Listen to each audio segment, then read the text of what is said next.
Hello, David here. Hope you like my t-shirt. Wanted to speak to you guys today about nutrition after the 28-day program that we put you on, first of all, right? So whether you are doing fit camps with us, whether you are doing semi-private, whether you're doing spinning, or whether you're doing unlimited classes, basically what we're trying to do on the nutrition side of things is detoxify your liver. Okay, we're trying to take all the crap stuff out: processed foods, wheat, dairy, alcohol, sugar, caffeine. We're trying to take that out so that your liver can do its job properly and lose as much weight as we can, basically, in the first 28 days. In the second 28 days, we allow you to reintroduce stuff, because what we're doing in the first 28 days is literally to try and build habits of healthy eating, alright, or clean eating, or the eating that you need to eat to lose weight. It's to build habits in your head so that you know what you need to do to lose weight. We don't expect to be 100% appliant to the rules all the time. Actually, we say 90%. So if you can stick to it 90% of the time, you're doing pretty good. After that initial 28 days, well, it's actually now 14 days, then 6 days, then 6 days. That's how we break up the 28-day nutrition plan now. But after that initial 28 days, you're reintroducing foods and you're starting to see what does and what doesn't work with your body, alright? That should be a really good indicator, as in, like, I've had people come up and say they had a sandwich and felt bloated for 3 days after the sandwich. So that's what we're trying to do, is to get you on the first 28 days to build them habits in, to know what does and what doesn't suit your body, alright? After the 28 days, don't beat yourself up. I mean, we've got guys on phase 4 now of fit camps, or that have been with us for 6 months, who are feeling really guilty because they step offline a little bit. I don't think that's healthy either. We're not trying to make this like a challenge for 28 days and then you've got to be challenged the whole rest of your life. So we're trying to build the program into your life, and so that you can build it then month by month, week by week, or as we go. It doesn't need to be a guilt thing where you're going, shit, I fell off the wagon, everything's ruined, and it becomes this big splurge of like eating sweets and eating shit for a whole week. Alright, if you fall off the wagon at any stage during the 28 days or after the 28 days, don't worry about it. Don't beat yourself up about it. Don't feel guilty about it. We're all human. Just get back on to the stuff that you know that's working as soon as you can. Alright? We need to get back to like our hunter-gatherer ancestor type way of living, so that we're not eating the food that's high toxin, high allergenic, or the processed food, the shitty food. We're trying to take that out of your system and bring in real food, good food, for you to know what actually really good food is, high in nutrients. Basically, that we are trying to manipulate the nutrients and the calories to trick your body into losing weight. Alright? We're giving you really high green vegetables. Like, our target for this week was to up our green veg: spinach, rocket, watercress, asparagus, kale, broccoli, all these types of things. They've got real good hormone balancing nutrients in them. So losing weight is not just a calorie in, calorie out kind of thing anymore. It's all about trying to get as much of the nutrients as we can, creating an afterburn with our exercises, which we're already doing. You don't need to think about that. So our exercise plan is making it that you're going to burn calories all week. All you guys have got to do is stay really focused on your nutrition side. Get loads of green veg in this week. That's one of our main goals. On the days you train, it's okay to have carbs. So either early in the morning or after training. Basically, our body goes into starvation mode twice.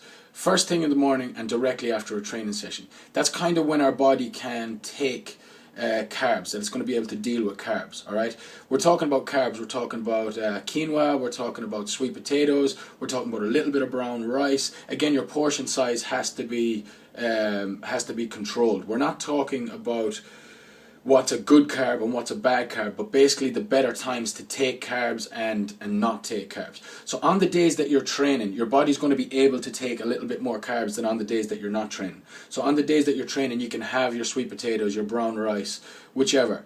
I'll put up a list. I actually have a list of them, so I'll post up a list of what are good carbs and what are bad carbs.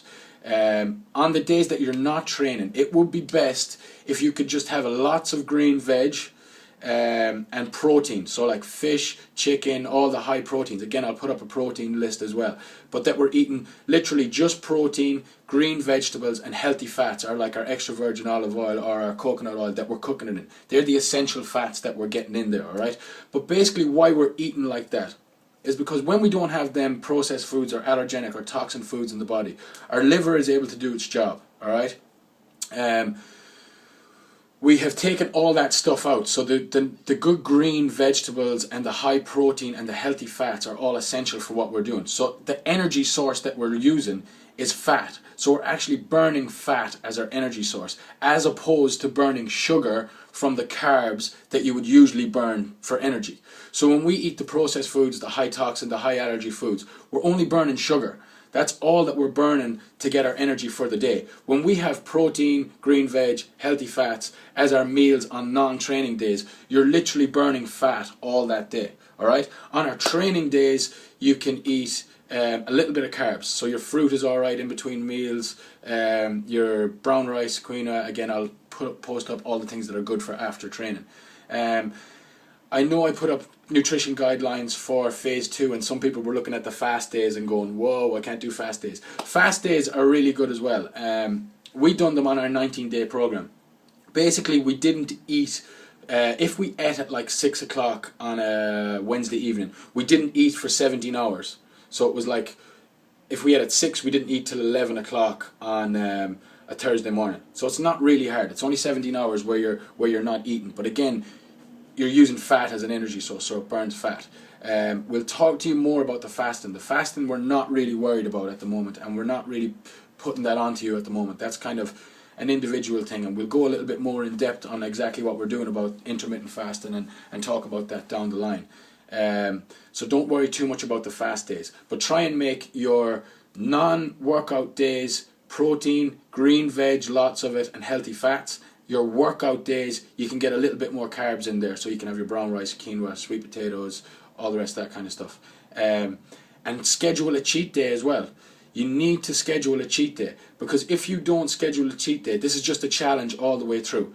What we do in functional fitness is 6 days, alright? 6.5 days. So 6 days clean, and on a Sunday evening we have our cheat. So 5 to 7 it would be good for you. So every 5 to 7 days have a cheat meal. Eat good the morning of, still have a good breakfast, still have a good lunch, and then treat yourself at night time. You need to have this treat, or else it's not going to be built into your lifestyle. Alright? And all these other things are only things like the high carb days, low carb days, all this kind of stuff. Until you hit your goal weight, you've got to get rid of all the processed food and detoxify your liver. When you hit your goal weight, or when you achieve what you want to achieve, you can reintroduce all this stuff as we go, alright? A little tip, if you're a big coffee person like me, have organic coffee, alright? I'm going to post a picture up of a good organic coffee later on today. And I'm going to post a picture up of a good chocolate bar to have. It's actually in Lidl. It's a 74% cocoa chocolate bar. So it's an organic chocolate bar. It tastes, I like it. It's rich chocolate, but it's grand. And it's a lot better than going for a double-decker or a crunchy. You feel a lot less, and it doesn't bloat you, and it's nice. So I'll post up a picture of an organic coffee. Try and keep them to the days before training, maybe 1 cup a day, and I'll post up a nice chocolate bar as well to get, so that you can feel a little bit less guilty. But as I said, don't beat yourself up. This is a lifestyle. It's not going to be a quick fix. It's not going to happen just like that. You need to work at it all the time. We're going to be here helping you all the time. Don't beat yourself up if you fall off the wagon. Jump on it really quick again, or as quick as you can, and get back to the clean eating. You know all the habits that you need to do to lose weight. So don't beat yourself up. Keep doing what you're doing, keep working hard. I hope this video has helped. If you have any questions, give me a shout underneath. I'm going to post up some more information now on good carbs, bad carbs, timing of carbs. Speak to you soon, guys. Thanks.